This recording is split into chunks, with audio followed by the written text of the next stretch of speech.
مفتی صاحب کے official channel مفتی طارق مسعود speeches کو سبسکرائب کریں۔ یہ بار بار میں اس لیے وضاحت کر رہا ہوں کہ غزوہ بدر کے واقعے میں لوگ کہتے ہیں یار وہ بھی تو صرف 313 تھے اور ان کے پاس تو اسلحہ بھی نہیں تھا، جب وہ 1000 پہ غالب آ سکتے ہیں تو ہم کیوں نہیں آ سکتے؟ تو وہ نبی نے کا ارادہ لڑائی کا نہیں تھا، نبی کا ارادہ کیا تھا؟ اس تجارتی قافلے پہ حملہ کرنے کا، لیکن اللہ نے خود قرآن میں کہا کہ ہم کچھ اور چاہتے تھے، ہم چاہتے تھے اسلام کا ایک معجزہ دنیا کے سامنے ظاہر ہو جائے اور صحابہ کو موٹیویشن ملے کہ کتنے کمزور تھے، اللہ نے تمہارے نہ چاہتے ہوئے بھی تمہیں بہت بڑی طاقتور جماعت سے لڑا کے تمہیں فتح دے دی ہے۔ تو صحابہ کا جذبہ اس سے کیا ہو گیا؟ بڑھ گیا۔ تو اب ہوا یہ کہ ابو سفیان کو پتہ چل گیا کہیں سے کہ بھئی یہ قافلہ جو ہے نبی صلی اللہ علیہ وسلم 313 کہیں مخبریاں پہلے بھی ہوتی تھی، آج بھی ہوتی ہیں، ادھر کی ادھر کی، یہ چلتا ہے، تو کہیں سے مخبری ہو گئی۔ ابو سفیان نے فوراً مکہ مکرمہ میں ابو جہل کے پاس قاصد بھیجا اور کہا کہ بھائی ہمارا تجارتی قافلہ آ رہا ہے، کروڑوں روپے کا، اربوں روپے کا مال ہے، اور محمد صلی اللہ علیہ وسلم نے اپنے ساتھیوں سمیت اس قافلے پہ حملہ کرنے کا ارادہ کیا ہے، فوراً ہماری مدد کے لیے پہنچو۔ سمجھتے ہیں؟ ادھر ابو جہل نے تیاری شروع کر دی۔ بڑے بڑے جو عرب کے سردار تھے نا، انہوں نے بھی تیاری شروع کر دی۔ کچھ سردار ایسے تھے جن کو یہ تھا کہ اس جنگ میں ہم پٹ بھی سکتے ہیں طبیعت سے ٹھیک ہے نا، کیونکہ وہ نبی کو 13 سال دیکھ چکے تھے، دل میں ان کا یہ تھا کہ یہ انہوں نے زندگی بھر کبھی جھوٹ نہیں بولا، یہ سچے نبی ہیں، لیکن قوم پرستی اور باپ دادا کی اندھی تقلید کی وجہ سے آپ پر ایمان نہیں لائے، تو وہ چاہ رہے تھے کہ ہم نہ جائیں۔ 3 مشہور سرداروں کے نام آتے ہیں، خیر یہ 3 بڑے سردار تھے، تو ان کا پروگرام بنا کہ ہم پتلی گلی سے نکل لیتے ہیں۔ ابو جہل نے سب سے بڑا اس میں کردار کیا، سب کو جا کے غیرت کے تانے دیے، تم لوگ غیرت نہیں ہے، قوم کا کس کے لیے لڑنے کا جذبہ نہیں ہے، اس طرح کے تانے دے کے نا سب کو جنگ کے لیے تیار کیا۔ ادھر یہ ہوا کہ جب ابو سفیان کو پتہ چلا نا کہ یہ نبی نے ارادہ کر لیا ہے، تو اس نے راستہ تبدیل کر دیا، راستہ تبدیل کر کے وہ بخیر و عافیت کہاں پہنچ گیا؟ مکہ۔ وہاں جا کے بہت سے سمجھدار لوگوں نے مشورہ دیا کہ بھائی اب ہمیں جنگ کرنے کی ضرورت نہیں، ہمارا مقصد تھا تجارتی قافلے کی حفاظت کرنا، وہ بخیر و عافیت آ گیا ہے، تمیز سے آرام سے ہنسی خوشی زندگی گزارو، مسلمانوں سے خامخواہ میں پنگا لینے کی کوشش بولو نہیں کرو۔ اس میں سب سے بڑا کردار تھا ابو جہل کا، وہ طاقت اور تکبر میں نا کہ نہیں اب تو موقع ملا انتقام لینے کا، یہ لوگ بدر کے مقام پہ پہنچ رہے ہیں تو ہم اب ان کو 313 افراد کو واپس جانے نہیں دیں گے، اب ہم ان کو گھیر کے قتل کریں گے۔ تو 1000 کا لشکر لے کے بہت سے لوگوں کو اس نے نا پن کر کے، جو پیچھے رہنا چاہتے تھے، عرب کے بڑے سردار تھے، ان کو ڈر تھا۔ ایک تو ان میں ایسا تھا جس کے بارے میں اس کے غلام نے اس کو بتایا کہ میں نے نبی صلی اللہ علیہ وسلم سے سنا ہے کہ تو نبی کے ہاتھوں قتل ہوگا۔ اس کو نا یہ پیش گوئی کھا رہی تھی کہ یار یہ میرے غلام نے پیش گوئی کی ہے کہ اس نے نبی سے سنا ہے، اور محمد صلی اللہ علیہ وسلم نے آج تک جھوٹ نہیں بولا، تو اس کو اپنی موت نظر آ رہی تھی۔ خیر یہ لوگ نکلے ہیں، تو اب کیا ہوا ہے کہ یہ بدر کے مقام پہ پہنچ گئے، اب صحابہ کے پاس واپسی کا آپشن ختم، اب تو جا ہی نہیں سکتے واپس، اب سوائے اس کے کہ اس سے لڑیں، اس لشکر سے جو تعداد میں زیادہ، اسلحے میں زیادہ، تو اسباب کی دنیا میں ممکن نہیں تھا۔ لہذا نبی صلی اللہ علیہ وسلم نے صحابہ کرام کو جمع کر کے ان کے سامنے آپ نے خطاب کیا۔ تو زید ابن ارقم رضی اللہ تعالیٰ عنہ نے وہ انصاری صحابی تھے، حالانکہ مہاجر نہیں تھے، انہوں نے عرض کیا یا رسول اللہ، ہم بنی اسرائیل، کیونکہ مسئلہ یہ ہے نا کہ بہت تھوڑے سے ہیں، اسلحہ بھی نہیں ہے، تو کیسے لڑیں، یہ تو پوری تیاری کے ساتھ آئے ہوئے ہیں، عملاً تو ممکن نہیں ہے، لیکن آپ کے پاس اب کوئی آپشن بھی نہیں ہے۔ تو زید ابن ارقم رضی اللہ تعالیٰ عنہ نے عرض کیا یا رسول اللہ، ہم یہاں سے بھاگیں گے نہیں، اور ہم بنی اسرائیل کی طرح ہرگز نہیں ہیں جنہوں نے حضرت موسیٰ سے کہہ دیا تھا کہ آپ جائیں اور آپ کا رب جائیں، دونوں لڑیں، انا ہاہنا قاعدون، ہم یہیں بیٹھ کے تماشا دیکھیں گے، نا نا نا نا نا، ہم آپ کے ساتھ خون کے آخری قطرے تک لڑیں گے، آپ ہمیں اگر آگ میں چھلانگ مارنے کا حکم دیں ہم اس میں بھی چھلانگ مار دیں گے. ایسے موقع پہ جب اپنے ساتھیوں کی طرف سے ایسی بات اور ایسا جذبہ ہونا تو یہ کوئی چھوٹی بات نہیں ہوتی. نبی صلی اللہ علیہ وسلم اس قدر خوش ہوئے, بہت خوش ہوئے. پھر باقی صحابہ نے بھی اسی طرح کے الفاظ کہے کہ ہم لڑیں گے آپ کے ساتھ. حضرت ابو بکر, حضرت علی. اب ہوا کیا ہے کہ جب جنگ شروع ہوئی ہے, اچھا ان 313 میں زیادہ تر مہاجر صحابہ تھے, انصار کم تھے. اب جب جنگ شروع ہوئی ہے نا تو عرب میں یہ دستور تھا کہ دونوں طرف کی فوجیں جب آمنے سامنے کھڑی ہوتی تھیں تو بعض دفعہ قوم کے جو بہادر ترین لوگ ہوتے تھے نا وہ پہلے نکل کے آتے تھے سامنے. وہ کہتے تھے حل من مبارز, پہلے ہم سے لڑو. یہ بڑا نعرہ ہوتا تھا, اس لیے کہ مطلب یہ ہے کہ جب تک ہمارے مقابلے میں کوئی آ کے ہم سے لڑے ہم قتل ہو جائیں یا وہ قتل ہو جائے. ڈان کا سنا ہے نا, یہ ڈان وان جو ہوتے ہیں, ہمارے ایک دوست سے میں نے پوچھا یہ ڈان کیا ہوتا ہے, کہتے ہیں یہ ڈان آج کل جو ڈان ہوتا ہے نا, ڈان کہتے ہیں کہ جی جس کی بڑی کسی بندے سے لڑائی ہوئی ہو, دونوں میں سے جب تک ایک قتل نہ ہو جائے تو جنگ ختم نہ ہو. واللہ عالم حقیقت ہے یا نہیں ہے مجھے نہیں پتا, ہم نے جو ڈان بریڈ دیکھی ہے وہ جو آج کل مارکیٹ میں. تو اب یہ فلموں میں ہوتا ہے, یہ حقیقت میں ہمیں نہیں پتا, لیکن عرب میں جنگوں میں ایسا ہوتا تھا کہ ادھر کا ڈان نکل کے آتا تھا, صحیح ہے نا, وہ کہتا تھا کہ پہلے ہم سے لڑو, جنگ بعد میں شروع ہوگی. ادھر سے کوئی بہادر آئے گا, دونوں لڑیں گے, جب تک دونوں میں سے ایک قتل نہیں ہو جائے گا لڑائی شروع نہیں ہوگی. یہ بہت بڑے فنٹر کا کام ہو سکتا تھا, یہ معمولی آدمی کا کام نہیں. تو اب یہ جو 3 سردار تھے نا, ولید ابن عتبہ, عتبہ ابن شیبہ اور ایک تیسرا, ان تینوں کو شرمندگی تھی کہ ہم اس جنگ میں آنے سے پیچھے ہٹ رہے تھے, اور بدر میں آنے کے بعد بھی انہوں نے مشورے دیے تھے کہ نکل لو پتلی گلی سے آرام سے, اسی میں عافیت ہے, لشکر ہمارا خیر و عافیت کے ساتھ بچ گیا ہے, تو اب واپس. ابو جہل ان کو مسلسل تانے دیتا رہا, تم عورتوں کی طرح چوڑیاں پہن کے بیٹھ جاؤ, تم یہ کرو, جیسے ہوتا ہے نا. ان کو یہ شرمندگی تھی کہ یار ہم نے جانے کی باتیں اتنی کر لی ہیں, اب جب جنگ ہونی ہی ہے تو اپنی خفت مٹانے کے لیے, کیونکہ واپس جانا تو قوم کے پاس ہی ہے نا. پھر عرب میں عورتیں بڑے بزدلی کے تانے دیا کرتی تھیں کہ یہ ایسے ہیں, یہ جنگ میں ایسی باتیں کر رہے تھے. اچھا یہ لوگ اپنے ساتھ باندیاں بھی لائے تھے ناچنے کے لیے, عورتیں بھی لائے تھے, وہ دھمال شمال نہیں ہوتے, تو پورے دھمال ومال, موسیقی, میوزک, یہ سب کچھ, کیونکہ ان کو تو تھا کہ ہم 1000 ہیں, ہم تو فتح ہی ہوگی ہماری. اب کیا ہوا ہے کہ یہ تینوں نکل کے آ گئے سامنے, اور انہوں نے نعرہ لگایا اپنی شرمندگی بچانے کے لیے نا, شرمندگی سے بچنے کے لیے انہوں نے, تاکہ ہمیں یہ تلافی ہو جائے اور لوگ ہمیں بزدل نہ سمجھیں, تو میدان میں نکل کے ان تینوں نے کہا حل من مبارز, کوئی ہے ہمارے مقابلے میں پہلے مقابلہ کرنے والا. ادھر سے 3 انصاری صحابی نکل کے آئے سامنے, 3 انصاری صحابی. اب آپ ان کی بہادری دیکھو, تھے عرب نا, اور تھے قریشی ہاشمی نبی کی قوم کے. انہوں نے کہا نا نا نا نا نا, اب جب لڑائی ہوگی تو ہمیں ہمارے جیسے لوگ چاہیے, سمجھ رہے ہیں نا, ان سے لڑنے میں مزہ نہیں آئے گا.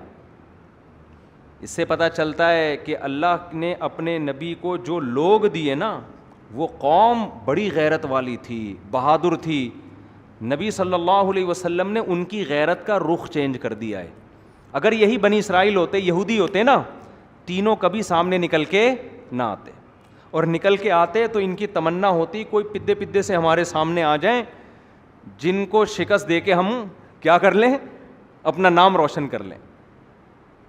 تو عرب کی دشمنی بھی, اچھا مدینہ میں کیا تھے منافق یہودی, وہ سارے یہودی تھے. مشرکین مکہ میں کوئی منافق نہیں تھا, ہمارے نبی کی قوم میں کوئی منافق نہیں تھا. وہ اگر اندر سے کافر ہیں تو باہر سے بھی کافر, اندر سے مومن ہے تو باہر سے بھی مومن. یہود میں کیا گڑبڑ ہو رہی تھی, باہر سے کچھ اور, لا الہ ہؤلاء ولا الہ ہؤلاء. قرآن کہہ رہے ہیں مفاد وہاں نظر آئے تو ادھر لڑک گئے, ادھر نظر آئے تو ادھر لڑک گئے. اس کو کہتے ہیں 2 نمبر آدمی.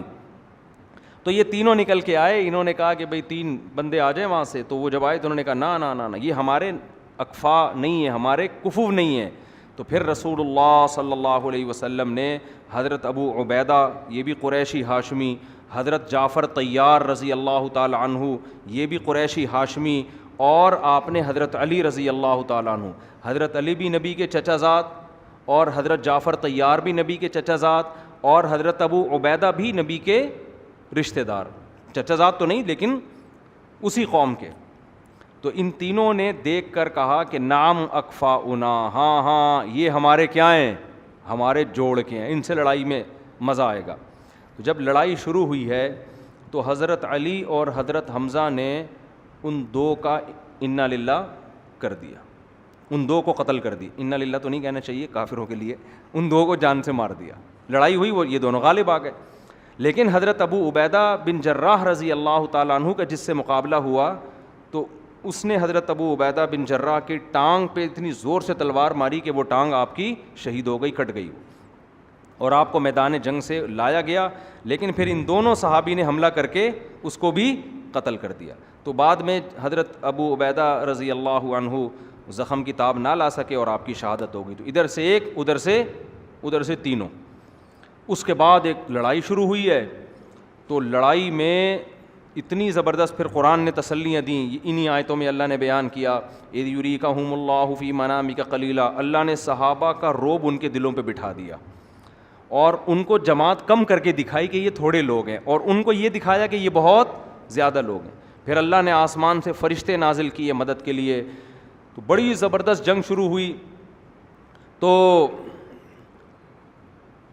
ایک مشہور صحابی ہیں، ان کا نام ذہن سے نکل گیا، اس جنگ میں ان کا بھی بڑا کردار ہے. دو صحابی تھے، حضرت معوذ اور معاذ، یہ دونوں بچے تھے. اچھا، اس جنگ میں کچھ بچے صحابہ کو واپس بھی کیا ہے. کچھ صحابہ ایسے تھے جو نو عمر تھے، آپ صلی اللہ علیہ وسلم نے ان کو جنگ سے واپس کیا.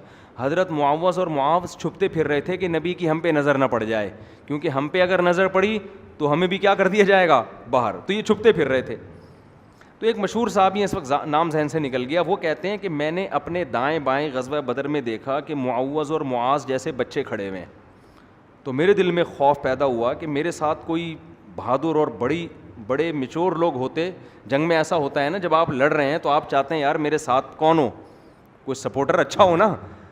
کہتے ہیں میں نے دیکھا کہ یہ دونوں کیا ہیں، بچے. تو میرے دل میں خوف پیدا ہوا.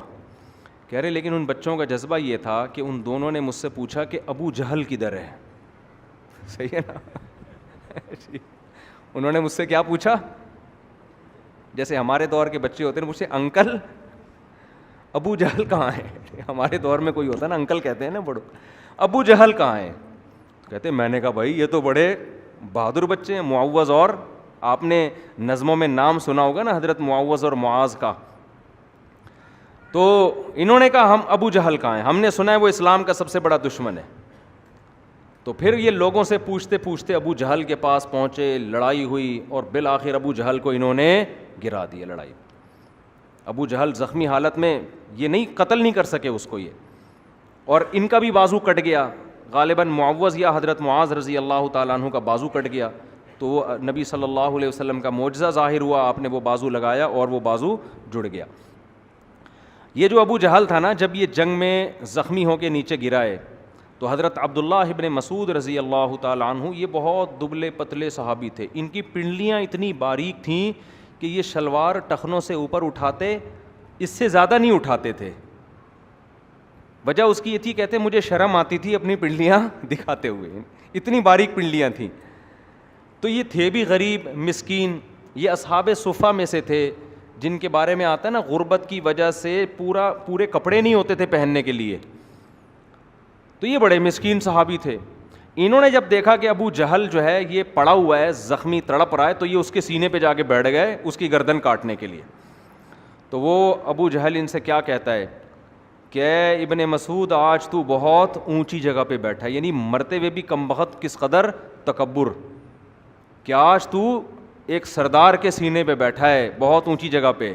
اور پھر کہنے لگا کہ میری گردن کاٹنا تو ذرا نیچے سے کاٹنا، تاکہ پتہ چلے کسی سردار کی گردن ہے. جب کٹے گی نا تو گردن دیکھ کے پتہ چلے کسی عرب سردار کی گردن ہے. حضرت عبداللہ بن مسعود نے اس کی گردن کاٹی اور رسول اللہ صلی اللہ علیہ وسلم کی خدمت میں لے جا کے رکھ دی. آپ صلی اللہ علیہ وسلم سجدے میں گر گئے اور آپ نے فرمایا اللہ نے اس امت کے فرعون کو قتل کر دیا. اتنا خوش ہوئے آپ صلی اللہ علیہ وسلم، کیونکہ اس نے بہت فساد مچایا تھا. 13 سال مکہ میں نبی صلی اللہ علیہ وسلم کو تکلیف دینے کا کوئی موقع اس نے اپنے ہاتھ سے چھوڑا نہیں تھا.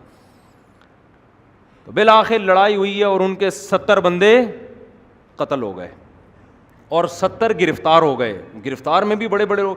حضرت عباس جو نبی کے چچا تھے وہ بھی مشرکین مکہ کے ساتھ جنگ میں تھے. دیکھو چچا بھتیجے کی لڑائی ہو رہی ہے, کزنوں کی لڑائی ہو رہی ہے. اس سے پتہ چلتا ہے اسلام قوم پرستی کے حق میں بالکل بھی نہیں ہے. اگر ہمارے نبی نے عربوں کی خاطر یہ جنگ کی ہوتی, عربیت کو دنیا میں پھیلانے کے لیے, عربوں کی حکومت کو قائم کرنے کے لیے, عرب کو دنیا کا بڑا بنانے کے لیے, تو آپ کی تلوار سب سے پہلے عرب کے خلاف نہ اٹھتی. آپ کی تلوار سب سے پہلے عربوں کے خلاف, پھر عربوں میں بھی قریشیوں کے خلاف جو عربوں میں سب سے افضل, پھر قریشیوں میں بھی ہاشمی کے خلاف جو آپ کی قوم کے لوگ تھے, آپ کے چچا زاد, آپ کے چچا, آپ کے رشتہ دار. اور آج ہماری جنگ ہوتی کس کے نام پہ ہے؟ قوم پرستی کے نام پہ. آپ پنجابی ہو, آپ پٹھان ہو, آپ مہاجر ہو, آپ سرائکی ہو, اللہ کی قسم قیامت میں اللہ کو ان ناموں سے کوئی دلچسپی نہیں ہے. ہمارے ایک دوست تھے, میں نے ان سے کہا آپ کی قوم میں ایک بری رسم ہے, یہ چھوڑ دو. وہ عالم بھی تھے, میرے شاگرد تھے. میں نے کہا یار جا کے اپنی قوم کو سمجھاؤ یہ اس رسم سے. ارے بھائی فن والے بیٹھے ہوئے ہیں, خیریت سے ہیں, طبیعت ٹھیک ہے آپ کی؟ تو میں نے ان سے کہا کہ ہمارے بچے نا دیکھ رہے ہوتے ہیں یہ بیٹھ کے, جب موقع ملتا ہے فن لے کے بیٹھ جاتے ہیں بچے. تو ان کو میں نے ویڈیو بنا کے بھیجی فن والوں کو. میں نے کہا یار یہ دیکھو ہمارے بچے کیا کر رہے ہیں. تو مجھے خوشی اس پر ہوتی ہے, چلو وہ بیہودہ پرینک نہیں دیکھ رہے نا.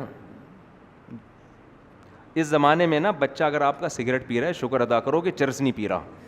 یہ ایسا زمانہ ہے, صحیح بتا دوں میں. لوگ اس پہ کہہ رہے ہو تو ہمارا بچہ سگریٹ پی رہا ہے, بھائی چرس نہیں پی رہا, اس پہ شکر ادا کرو. ارطغرل ڈرامہ دیکھ رہا ہے اس پہ, تو یہ نہیں کہ ڈرامہ دیکھ رہا ہے, یہ دیکھو کہ کوئی فلم نہیں دیکھ رہا. تو یہ دور ایسا فتنے کا دور ہے, تو ہم اس پہ خوش ہوتے ہیں, چلو یار کوئی ایسی چیز دیکھ رہے ہیں. خیر کیا عرض کر رہا تھا میں, ابے کیا بات چل رہی تھی, اتنا قومیت کی. میں جلدی سے وہ بتا دوں نا. وہ میں نے ان سے کہا کہ دیکھو تمہاری قوم میں یہ رسم ہے, آپ عالم ہو, آپ ان کو جا کے سمجھاؤ. انہوں نے کہا استاد جی ہماری قوم میں یہ ہے, ہم کیا کریں, یہ تو ہمارا قومی ہے, تو باپ دادا سے چلی آ رہی ہے, اور یہ ہم نہیں چھوڑ سکتے.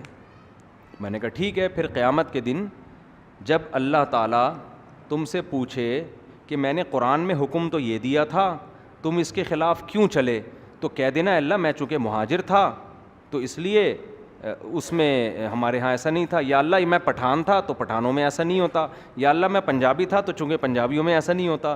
تو اللہ اگر کہتے ہو اچھا چلو پنجابیوں کے لیے یہ آیت نہیں نازل ہوئی تھی, پٹھانوں کے لیے نہیں ہوئی تھی, یہ مہاجروں کے لیے سرائکیوں کے لیے نہیں ہوئی تھی, یہ آیتیں تو بس ویسے ہی میں نے نازل کر دی تھیں, اس سے یہ والی قوم خارج تھی. تو اگر اللہ آپ کی اس دلیل سے مطمئن ہو جائے تو بہت زبردست بات ہے یار, یہ تو بڑی خوشی ہوگی پھر ہمیں.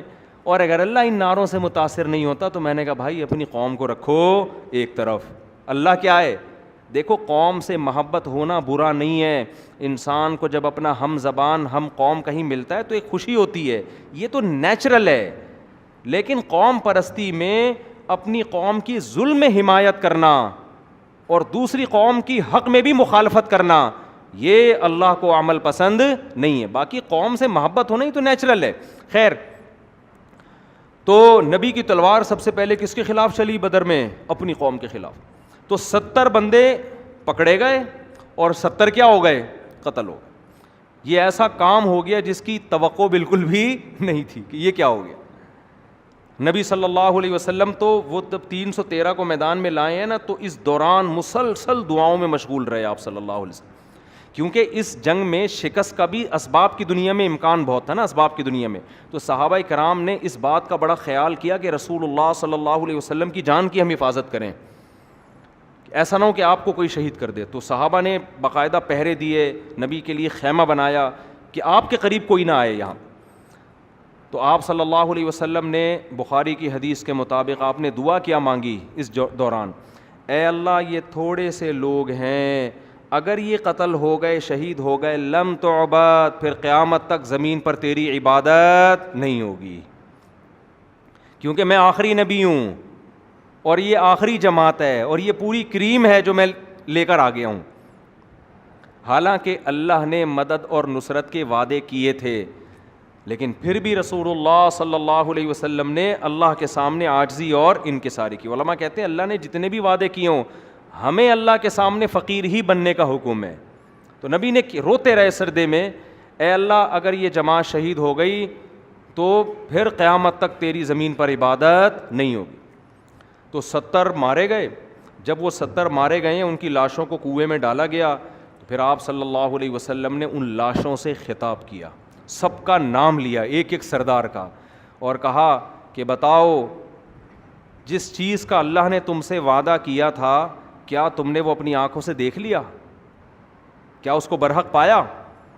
حضرت عمر کھڑے تھے، عرض کیا یا رسول اللہ کیا یہ سن رہے ہیں؟ یہ تو مردے ہیں، آپ ان سے خطاب کر رہے ہیں کہ بتاؤ اللہ نے تم سے جس جہنم کا وعدہ کیا تھا وہ تم نے پا لیا ہے، دیکھ لیا؟ کہا تھا نا اللہ نے تمہیں شکست ہوگی، تم مغلوب ہوگے۔ اب آگے سے تو کوئی جواب نہیں آ رہا، تو حضرت عمر نے عرض کیا یا رسول اللہ کیا یہ سن رہے ہیں؟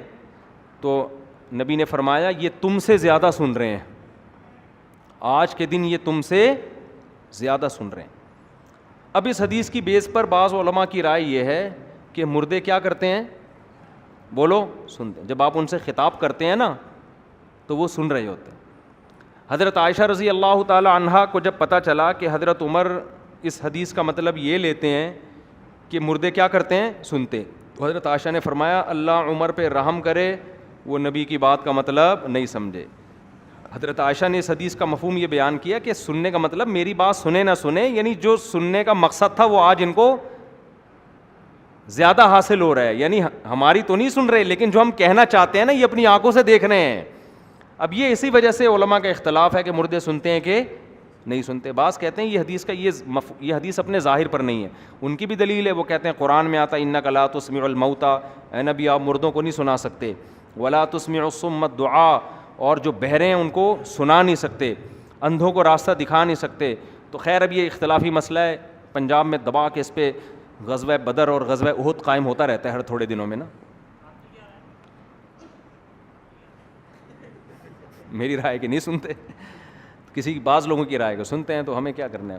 آج کل زندہ نہیں سن رہے نا آج کل، تو اختلافی مسئلہ ہے۔ میری رائے کہ نہیں سنتے، میری رائے کہ قرآن کی جو آیت ہے نا فَإِنَّكَ لَا تُسْمِعُ الْمَوْتَى، نبی آپ ان کو مردوں کو نہیں سنا سکتے۔ خیر اس کی پھر لوگوں نے تعویلات کی ہیں علماء نے بعض، تو جہاں سننا ثابت ہے وہاں تو ہم سننے کے قائل ہیں۔ علی الاطلاق کہنا کہ مردے سنتے ہیں ہماری رائے کہ نہیں سنتے، لیکن کسی کی رائے ہے سنتے ہیں، تو اس کو شرک نہیں کہیں گے، اس لیے کہ جو یہ کہتے ہیں نا سنتے ہیں تو وہ کہتے ہیں اللہ اپنی قدرت سے سنا دیتے ہیں ان کو، وہ مردے کو یہ طاقت نہیں دیتے، وہ کہتے ہیں اللہ سنا دیتا ہے۔ واللہ عالم ان پھڈوں میں نہ پڑھیں تو بہتر ہے آپ کے لیے، سیدھا سیدھا تمیز سے زندگی گزاریں۔ پنجاب میں یہ بڑی قاتلانہ لڑائیاں اور ہر وقت ممبر پہ یہی، وہ حیات النبی تو ممات النبی، تو سنتے ہیں تو نہیں سنتے، یہ ایسے پڑھے ہیں کہ الامان والحفیظ۔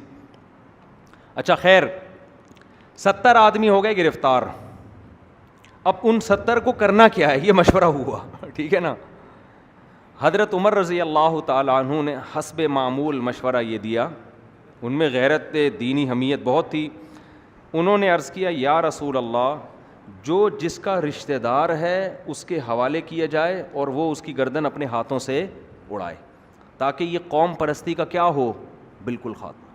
اللہ خوش ہوگا، دیکھو میری خاطر اپنے رشتوں کو نہیں چھوڑا، تو 70 کو قتل کیا جائے، ایک کو بھی نہیں چھوڑا جائے۔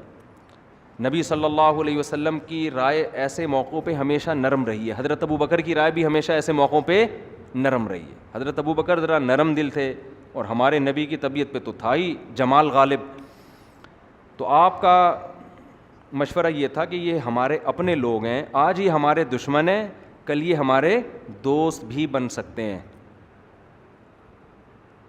تو کیوں نہ ہم ان کو فدیہ لے کے چھوڑ دیں۔ فدیہ سے فائدہ یہ ہوگا ہمارے معاشی حالات اچھے ہوں گے، دوسرا ان میں جن کو پڑھنا آتا ہے ان سے ہم پڑھنا سیکھ لیں، تو مدینہ میں ہمارے بچے کیا ہو جائیں گے، لکھنا پڑھنا جان جائیں گے، ان سے فائدہ اٹھایا جائے، ان کو چھوڑ دیا جائے، کیونکہ یہی لوگ کل ہمارے دست و بازو بھی بن سکتے ہیں، کیونکہ نبی جانتے تھے نا ان کی صلاحیتیں، یہی ہمارے کل مددگار بنیں گے۔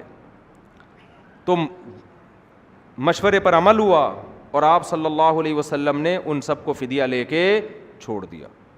لیکن قرآن میں اللہ نے اس پر تنبیہ فرمائی اور اللہ نے فرمایا کہ اللہ کو آپ کا فدیہ لے کے ان کو چھوڑنے کا عمل پسند نہیں آیا. تبتغوا تریدون عرض الدنیا, تم دنیا کے پیسے چاہتے ہو. کیا مطلب؟ یہ وہ لوگ تھے جنہوں نے اس قدر اسلام کو نقصان پہنچایا. تو ایسے موقع پہ اللہ نے حمایت کس کی؟ حضرت عمر کی. حضرت عمر جب حضرت ابو بکر اور نبی کے پاس گئے تو دیکھا وہ بیٹھے رو رہے ہیں. عرض کیا یا رسول اللہ آپ کیوں رو رہے ہیں؟ فرمایا اللہ کا عذاب قریب تھا کہ ہم پہ نازل ہو جاتا, لیکن پھر اللہ نے اپنا رحم کر کے اس عذاب کو ہم سے ساقط کر دیا. تو کچھ کام حضرت عمر نے ایسے کیے ہیں کہ حضرت عمر نے وہ مشورہ دیا اور وہ مشورہ آسمان سے آیتیں بن کے نازل ہوا. حضرت عمر نے مشورہ دیا کہ آپ پردے کا حکم دیں مسلمان عورتوں کو.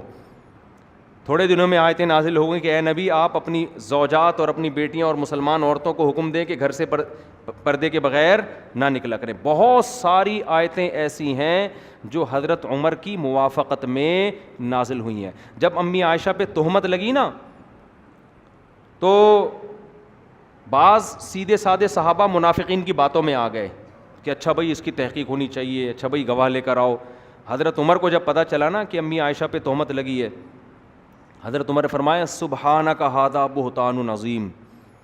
کہا اللہ تو ہر عیب سے پاک ہے, پیغمبر کی زوجہ کیسے کر سکتی ہیں, یہ بہت بڑا بہتان ہے. انہوں نے کہا یہ سننے کی بات ہی نہیں ہے, یہ جس نے بولا ہے جھوٹ بولا ہے.